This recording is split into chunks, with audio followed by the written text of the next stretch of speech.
Bom, já que você falou do homem, Bará, eu vou colocar ele aqui na tela. O homem ou a mulher, depende. Galera, a gente vai trazer um orixá aqui que é bem pouco conhecido, né? Mas é importante falar quando a gente tá falando de Iemanjá, né? Que é o Olokun, né? Olokun, ele é um orixá que se presta pouco culto, né? Mesmo nos terreiros aqui, geralmente é bem restrito, né, Barato? Você É, não costuma ter muita coisa para o Olokun, né? quem trouxe são os versos de Ifá que trouxe esse conhecimento, né, que agregou ao candomblé, só agregou para todos que estão no candomblé sabem, reconhecem, mas não fazem nenhum tipo de assim, não se manifesta em pessoas, não fazem um festival, não faz uma festa, um xirê, não se toca para o Olokun nem nada. A gente conhece, tem os versos de Fá que traz esse conhecimento, trazendo que ele é pai numa determinada situação de Iemanjá. Né? Pois é. Então, só que na Nigéria, o Olokun, ele, no interior da África, né, praticamente na África, né, na Nigéria que eles fazem esse culto, no interior eles entendem que o Olokun vem na condição feminina. Só que mais para fora do estado, eles entendem que vem na condição masculina. Então ali fica uma dualidade. Então a gente entende que ele é andrógeno até então. Mas tem outros versos que se cruzam. Aí é que está o que a gente falou a cultura foi destruída, então foi fragmentada. O que acontece? Tem uma parte que dá um entendimento, acha um outro verso que encaixa, não faz sentido, porém é outro. Então está faltando pedaços nessa história que foram destruídas pelos colonizadores para poder tirar a força do povo que eles tinham muita, né, de conhecimento. Sim. E tem a questão de falar que o Olokun era o pai de Iemanjá junto com o Duduá, né? Ou a mãe de Iemanjá junto com o Dudu, desculpa. E então fica uma. Não, na verdade tem história que o Olokun é mulher e o Dodô é homem, né? Exato. E tem história que o Olokun é homem e o Dodô é mulher. Tem história que o Olokun é mulher e o pai de Iemanjá é o Batalá, entendeu? A paternidade dessa menina aí, entendeu? Né? É uma coisa terrível de averiguar, né? Precisava chamar o ratinho aqui pra fazer um teste de DNA, entendeu? Porque tá demais, não dá pra saber de que essa menina aí é filha, né? Então. Peraí, só um minutinho, você espera também, não espera? Então, gente, vocês gostam do nosso trabalho aqui no Caminho dos Elementos? Então considera se inscrever no canal, deixa uma ideia nos comentários, dá o seu like, compartilha com seus amigos, isso ajuda muito a engajar o vídeo na plataforma, certo? Bom, agora desculpa ter interrompido, prometo que não vai mais acontecer nesse vídeo, tá? Nos próximos vai. Agora segue a rima, vai! E é interessante porque quando a gente chega nessa questão, né, a gente fala assim, olha, pra mim, eu sou filho de Exu, um Iemanjá. Aí eu parou por aí, eu falo, não, olha, Exu, Iemanjá, beleza, minha mãe Iemanjá. Mas quando a gente entra nessa questão, fala, mas quem que é a mãe ou o pai de Iemanjá? Aí, se você for afundar nisso, a história está fragmentada, né? Os itãs, né? As lendas, elas não estão se cruzando, ou por questão de dialeto para se traduzir, ou por questão da destruição da cultura pelos colonizadores, e se perdeu. E quando veio de lá, do continente africano para cá, veio mais o conhecimento que todo mundo tinha, que era comum. Então eles uniram tudo. Olha, esse aqui, então ficou mais comum. O Olokun seria o pai entendido aqui no candomblé, aqui no Brasil. Seria o pai de Iemanjá. E ele é o senhor soberano do mares, das profundezas, né? Ele é das águas profundas. E ainda tem aquele tanque que eu estava contando para você no começo, que aí faz confusão, né? Na sua versão, né, que como diz que ele é andrógeno, na sua versão feminina, quando ele foi à Terra, ele se encantou, ela, né, se encantou por um agricultor, que é um orixá, Okô. Okô. Eu devia ter feito um cais de Okô, né? Cara, esse é muito interessante, porque ela viveu um grande amor com o Okô, em forma humana, na Terra. Porém, aconteceu um acidente que a parte da cintura para baixo, que é o meio peixe, ficou como se fosse uma sereia.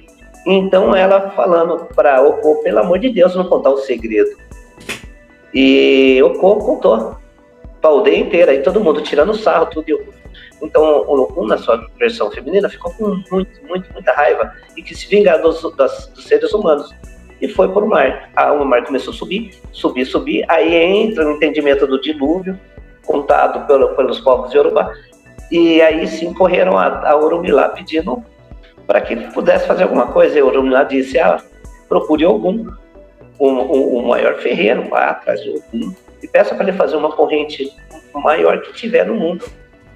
E Ogum fez essa corrente. Ogum foi, acorrentou Olokun e trouxe para as profundezas mais profundas do mar, onde o mar começou a voltar. Isso é o Itã Yorubá, lá da região da matriz africana. Então, entra num dos versos, né, de Ifá. Aqui a gente não está querendo discutir quem é, se tá certo, se ele é homem, se ele é mulher, porque no Brasil pouco se sabe. Então a gente não tem campo para entrar nessa discussão. Eu até evito de entrar. Não tem nem literatura para isso. Não tem. E aí assim, aí como assim a gente não tem literatura, ao mesmo tempo que é difícil de fazer base, ter um embasamento mais correto, né? Isso é ruim. Por outro lado, né, deixa a nossa como curiosidade, né? E deixa a nossa imaginação livre pra pensar, né? E Olokun é um orixá que eu vira e mexe e acabo me pegando com o Bará conversando, né? A gente conversa sobre Olokun, né? E aí, no meu entendimento, gente, o Olokun, né? Olokun é o mar, sabe? E enquanto Iemanjá é a vida do mar, sabe? É o movimento do mar, sabe? É mais ou menos como assim, você tem, tipo, os arôs, de novo, né? Comparando com o Iemanjá, com o Oxóssi, né? Você tem os arôs, né? Os espíritos ancestrais da floresta, e a força que é todo o movimento da floresta, que é o Oxóssi. No meu entendimento, Iemanjá é mais ou menos assim, né? Tá certo isso? Dentro do axé, eu acho que não, entendeu? Né? Mas no meu... Na realidade, mas o seu entendimento, ele é assim, como a gente está trazendo as coisas mais simplificadas e universalistas, há quem dentro do culto, né, no candomblé, vai contestar, vai discutir, vai falar, nossa, o que você está falando? Porém, a gente tem que abrir o coração e falar, pô, peraí, se a gente trouxer realmente o que você falou de coração aberto e trazer Olokun e Iemanjá, também pode se aplicar isso, por que não? Qual é o problema? Então é como se o Olokun fosse, tipo, a ancestralidade, assim, do oceano. E é interessante, né, porque tem uma outra coisa que eu sempre discuto com o Bará, galera, é assim, se Olokun é um fum-fum ou não, né? E isso daí, né, eu fui atrás, porque eu fiquei encasquetado com isso uma época, lembra, Bará? Lembra, lógico. Não saía da minha cabeça esse negócio, né? Olokun é um fum-fum ou não é? O que é um fum-fum? O que é um fum-fum, galera? Um fum-fum são chamados de os orixás brancos, né? Que eles são os orixás ancestrais, primordiais. Eles são os orixás que não são filhos de ninguém. Eles são filhos de Olorum direto, assim, sabe? Né? E todos eles carregam, tipo, segredos que não é lícito do homem saber, né? E uma pureza muito grande, né? E Olokun, ele traz isso, né? Ele, tipo, existe um Itã, é hora do Itã, né? Existe um Itã de Olokun, né? Que é assim, né? O Olokun, ele guardava toda a sabedoria do oceano, ou seja, era uma sabedoria gigantesca, né? E como toda a vida vem do oceano, basicamente ele tinha toda a sabedoria de todas as vidas, entende? Né? E ele começou a se tornar arrogante, achando que a sabedoria dele era universal, que ele sabia tudo, né? E aí ele começou a fazer pouco dos outros orixás. E aí Orumilá viaja até o fundo do oceano para falar, rapaz, o que é isso aí, né? E aí Orumilá, ele mostra o Ifá pra Olokun e aí ele faz uma pergunta. E o Olokun faz uma pergunta, né? Tipo, onde que tá a verdadeira sabedoria, né? E aí Oromilá joga o Ifá, né, e mostra pra ele que a sabedoria tá tanto na profundeza quanto na superfície, né, que a sabedoria completa, ela é o que tá em cima e o que tá embaixo. E aí o Olokun percebe que ele não sabe tudo, que ele precisa de Oromilá pra complementar a sabedoria dele, né?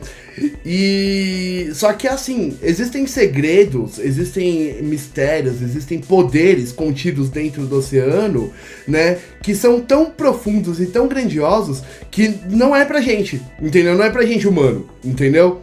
Né? E Olokun, ele guarda esses poderes, entende? Por isso, no meu entendimento, ele pode sim ser considerado Funfun, e algumas correntes de culto, principalmente em Benin, nesse caso em Benin e em Togo, né? E na Nigéria, no entanto, consideram sim o Olokun Funfun, né? Mas, tipo...